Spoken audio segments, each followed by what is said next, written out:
Direction la Haute-Marne à présent, vous allez découvrir un site insolite, un point triple hydrographique. Ici, l'avenir d'une goutte de pluie se joue à 1 mètre près. Selon l'endroit où elle tombe, elle peut se retrouver en Méditerranée, dans l'Atlantique ou en mer du Nord. Une curiosité qui passionne les habitants. Regardez ce reportage de Perrine Kettels et de Teddy Carvel. Pour tenter de le trouver, il faut chercher et chercher encore. Et même une fois sur place, il faut user d'imagination.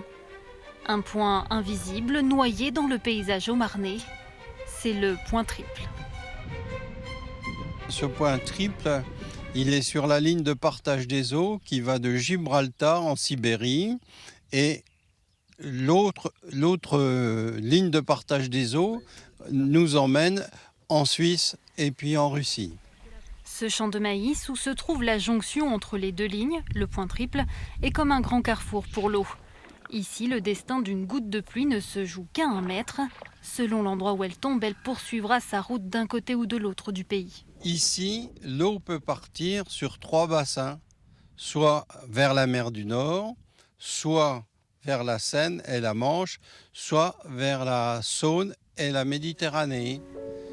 Cette curiosité a inspiré les plus belles plumes de la région.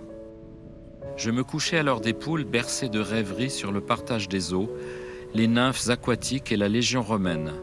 J'avais le sentiment de faillir à la mission consistant à marcher sur cette ligne introuvable.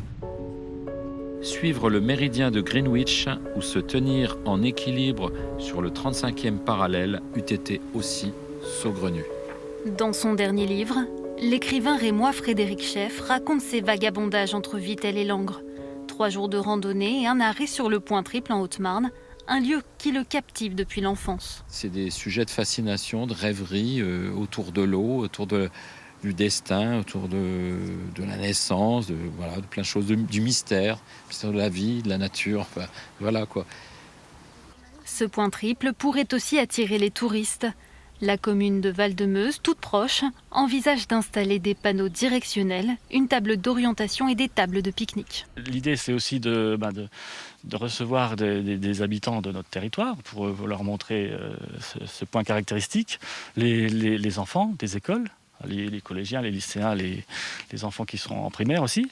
Donc ça, c'est certain. Mais aussi recevoir des touristes, effectivement.